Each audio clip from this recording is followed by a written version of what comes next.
Joining us now is Adongo Atule Jacob, who is the Deputy CEO in charge of finance and administration of the National Youth Authority. We're speaking with him about the resources behind youth employment, how funding translates into opportunities for young people, and what it takes to make youth programs, impactful. Welcome, sir. Welcome. Thank you, and thanks for having me. Yes. All right, sir. So to start with, when we talk about youth empowerment, how important is getting the right resources and funding in place to actually make that happen? Well, youth empowerment and employment in Ghana has largely received very little funding and underfunded. Okay. We have a lot of organizations, state agencies, state and private agencies working with youth empowerment and employment. Okay. However, the only state agency that coordinates all the other organizations that do youth empowerment and employment is the National Youth Authority. Okay. Giving them mandate to do that. And so we have been trying to look at what funding sources are available for youth employment and empowerment. We have the Assembly Common Fund that is supposed to give 10% of its funds to Youth Employment Agency and 5% to the National Youth Authority for them to develop programs and policies aimed at employing and empowering young people in our country. We also have the communication tax that at least a percentage of the 50% of it goes into the Youth Employment Agency, for which they used to run their programs and policies. The only point is that all this funding are almost always not released entirely or not released at all. For example, this year, the National Youth Authority and the Youth Employment Agency have not gotten any release from the Assembly Common Fund. That is giving us a lot of challenge with regards of getting funding to do youth work and youth activism. But there are still so many opportunities that the current government is doing to empower youth.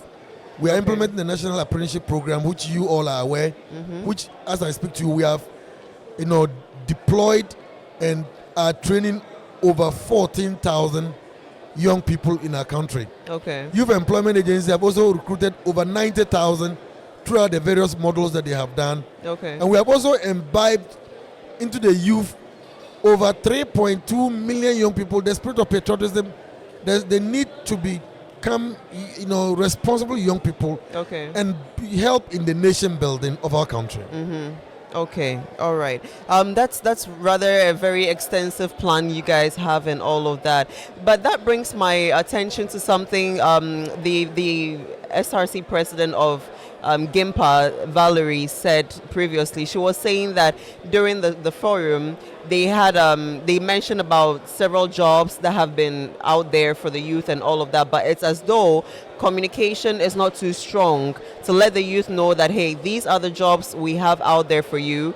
And you have some youth who are actually going in for second degrees just because they don't want to be home and doing nothing at home. They want to keep themselves busy. So do you think there's do you think communication on your part has been good in terms of letting the youth know the jobs available, or you think the youth we have to apply ourselves to go out there and look for it? A lot more will be done to ensure that the communication gap is bridged, so that a lot more young people will be made to know the opportunity that exists for them, so they can grab. We are aware there are a lot of our people in the rural areas that have no access to internet, that have no access to any form of information, except we reach them at their various communities and rural areas. At the NYA, before we did the National Apprenticeship Program, we did consultation with all our stakeholders, the young people, the market women, the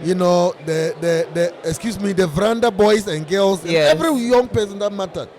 We traveled as much as to the various constituencies and did engagements. Because we didn't want the situation where the interventions and policies will be meant for those that already do not need them. Where, the interventions will be meant for people that already can be easily taken out of the poverty line. Right. The problem is that when we are doing these interventions, we usually target those that are easily reached. But yes. we at the NYA, we have a policy of ensuring that the rural people from the rural areas are trained. Right. And so our National Apprenticeship Program, for instance, is meant for every Ghanaian, every young person anywhere. Right. And so if you even look at our enrollment list, it tells you that the beneficiaries that we have enrolled largely are from the rural communities. Okay. So that we don't do it minus them. Okay. And I also know of YEA yes. that we have districts everywhere in the country. And so YEA also have reached out to almost every nook and cranny of this country to ensure that young people benefit. So our interventions are not meant for Accra, Kumasi, Tamale, Bolga, Wa, and the big cities. Yes. They are meant for my village in Natunia, the village Ko in Nandom, yes. or villages like Seripere, and the villages. Right. We have beneficiaries all over the country, and not for the big cities. Right. Okay. All right. So then, from based off of what you said, from your position at the Youth Authority, what is one area where you believe more investment could make a difference in the life of young people? For me, I think the most critical area we must do is skills training. Okay. Because we have done so much with regards to the humanities. Yes. Training people how to read and write. Yes. Training people how to speak very good English. Yes. But we haven't trained people how to dress very well. Mm-hmm. We haven't trained people how to, cook very well. Yeah. We haven't trained people how to kind of fix our cars. Yes. We haven't trained people how to fix our motors. Yes. We haven't trained people how to build beautiful houses, Very how to do true. good designs. Mm-hmm. Those are the problems that need solutions. Yes. As for how to read and write, we have done very well as a country. Yeah. All the universities, even University of Kwame Nkrumah University of Science and Technology, who's supposed to be doing technical things and whatever, the humanity areas have overtaken. Yeah. The technical area, the science areas. So we must refocus. We must redirect our attention to skills training, to Right. training the young people on the essentials. Yes. As for the white-collar jobs, they do no longer exist. Yeah. And that is why I think the most critical and largest social intervention of any government is the National Apprentice Program, which is focusing on skills intervention, Yeah. provision of skills to the young people, Yeah. ensuring that young people have the adequate skills to function. Yeah. And once you teach people how to solve problems, you are giving them jobs. That's true. Because in solving problems, you get paid for solving the problems. And so once you get paid for solving the problems, you are putting money directly into people's pockets. Yeah. So for me at the NYA and living in the youth ecosystem, I have noticed, and I think that what we need to do now is to provide skills training, entrepreneurial training, to ensure that our young people that have gone to school, that have gone to train how to read and write, now come out and are able to find solutions. If I should not be only for the educated people, it shouldn't be only for those who haven't gone to school. Most of the times, we limit the skills training to those who haven't gone to school. Yeah. But time has come for us to revolutionize, to ensure that people with masters, people with first, second degree, even lawyers have skills training to function. Yeah.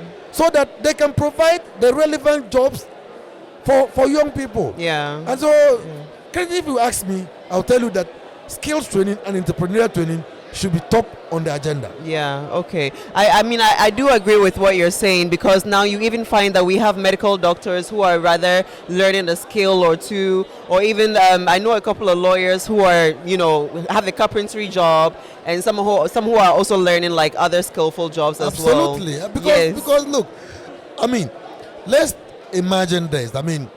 I am working for a salary. Yeah. And I have a mate who, when he completed SS, went to do fitting. Yeah. And sometimes I call him to get intervention for the end of the month.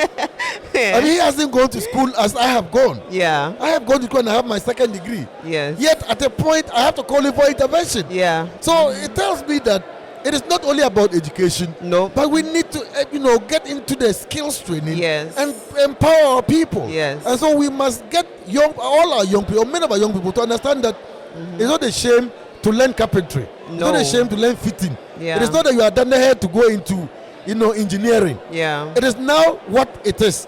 We must diversify, go into the digital space, go into AI, artificial Yes. intelligence, Yep. so that we use that to find jobs for our young people. I do agree. Thank you so much, sir, and thank you so much for your hard work and everything. We appreciate you so much, and thank you for joining us today. Thank you very much, Yes. and thanks for having me. All right.